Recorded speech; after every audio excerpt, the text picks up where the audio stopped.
In the final decades of the Cold War, American sonar operators occasionally encountered contacts that defied every expectation built into their training. The signals were enormous, slow-moving, and impossible to ignore. Whatever lay beneath the Arctic and North Atlantic waters was not trying to disappear. It was vast, unmistakable, and powerful enough that concealment was almost irrelevant. This was not a conventional submarine. It was something built to survive the unthinkable. By that stage of the Cold War, submarines had become the most critical instruments of nuclear strategy. They were designed not to fight visible battles, but to guarantee retaliation. The United States and the Soviet Union both depended on them, yet their philosophies differed fundamentally. American doctrine emphasized global reach and unpredictability. U.S. ballistic missile submarines were meant to vanish into deep oceans, patrolling far from home, ensuring that no first strike could eliminate America's ability to respond. Attack submarines hunted enemy vessels, protected carrier groups, and gathered intelligence across the world's seas. The Soviet Union followed a more defensive and controlled strategy. Guided by Admiral Sergei Gorshkov, Soviet naval planners concentrated on protecting their nuclear deterrent rather than dispersing it globally. Their ballistic missile submarines operated within heavily defended bastions close to Soviet territory, particularly in the Barents Sea and beneath the Arctic ice. These zones were shielded by surface ships, aircraft, and layered defenses. The objective was endurance, not invisibility. Early Soviet ballistic missile submarines marked steady progress but revealed persistent weaknesses. The Hotel-class required missiles to be launched from the surface, leaving the submarine exposed at the worst possible moment. The Yankee-class improved survivability with underwater launches and greater missile capacity. The Delta-class extended range and Arctic capability, forming the backbone of the Soviet deterrent fleet for years. Still, Soviet submarines remained louder than their American counterparts. U.S. attack submarines frequently tracked them, reinforcing a deep concern in Moscow that a detectable deterrent might one day be neutralized before it could respond. By the mid-1970s, that concern intensified. American advances in missile accuracy, stealth, and patrol endurance, especially with the Ohio-class and the Trident program, threatened to undermine Soviet confidence in second strike survivability. Faced with this imbalance, Soviet planners made a critical decision. Rather than compete directly on stealth, they would pursue dominance through scale, protection, and resilience. At the Rubin Design Bureau in Leningrad, engineers were tasked with creating a submarine that would redefine expectations. The requirement was explicit. It had to carry larger missiles, operate longer under extreme conditions, and survive damage that would cripple conventional designs. What emerged from this effort was Project 941, known to NATO as the Typhoon-class. When Western intelligence first analyzed satellite images from the Severodvinsk shipyard, disbelief followed. The submarine under construction was unlike anything seen before. It was extraordinarily wide, with an immense missile compartment that seemed almost unreal. NATO assigned it the name Typhoon. The Soviets called it Ekola, meaning shark. From the start, it became a symbol of Cold War anxiety. Popular culture amplified that mystique. Novels and films transformed the Typhoon into a near-mythical leviathan, capable of roaming the oceans unseen and striking without warning.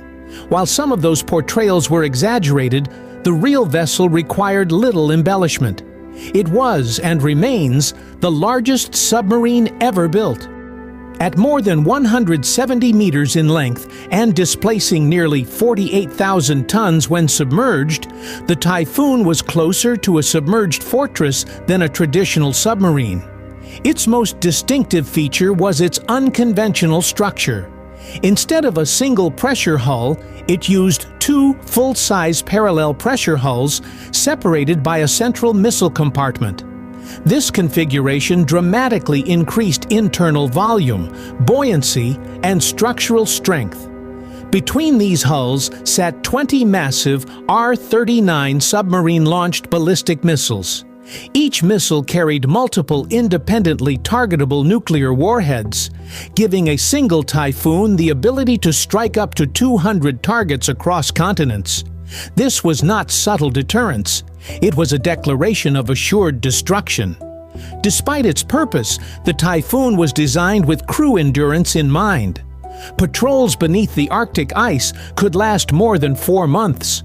To sustain morale during these isolated missions, the submarines included amenities unheard of in Western navies: a sauna, a swimming pool, and exercise facilities.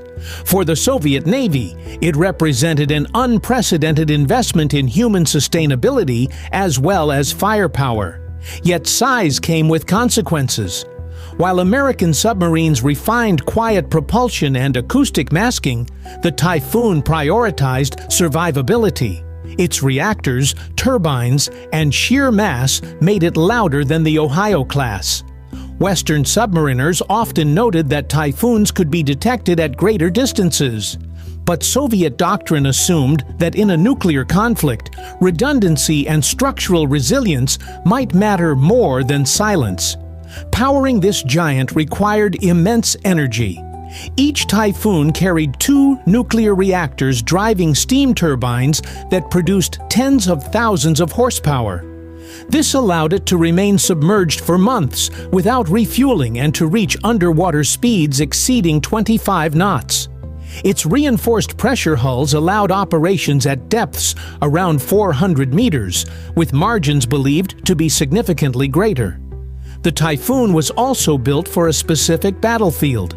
Reinforced sails and missile hatches allowed it to surface directly through thick Arctic ice.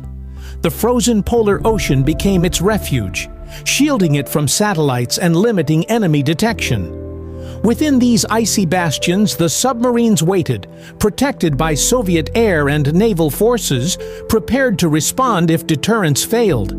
Even in the Haines zones, the Typhoons were not immune to pursuit. American attack submarines frequently shadowed them, turning the Arctic into a silent arena of high-stakes cat-and-mouse encounters. Detection could mean escalation. Still, Typhoons rarely ventured far from Soviet waters. Their role was not aggressive forward deployment.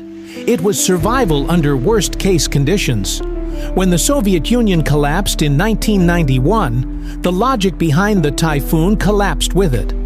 The submarines were enormously expensive to maintain and poorly suited to a smaller, resource-constrained navy. Only 6 had ever been completed.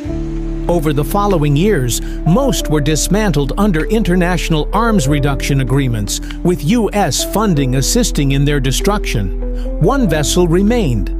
Dmitry Donskoy was converted into a test platform for a new generation of missiles, helping validate systems for Russia's more modern Borei-class submarines.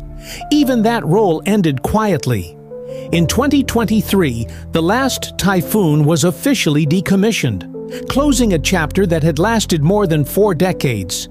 Today, dismantling a submarine of that scale is slow and hazardous. Nuclear reactors must be removed, isolated, and secured. Massive hull sections are cut apart over years. Some have proposed preserving the final Typhoon as a museum, a monument to an era defined by fear, excess, and technological ambition. The Typhoon-class left a lasting legacy. It proved that size could be a strategic message, but also a burden. Modern submarine design favors stealth, efficiency, and precision. Yet no vessel before or since has embodied the Cold War's logic quite like it. The Typhoon was never meant to fight a war. It was built to ensure that no war could ever truly be won.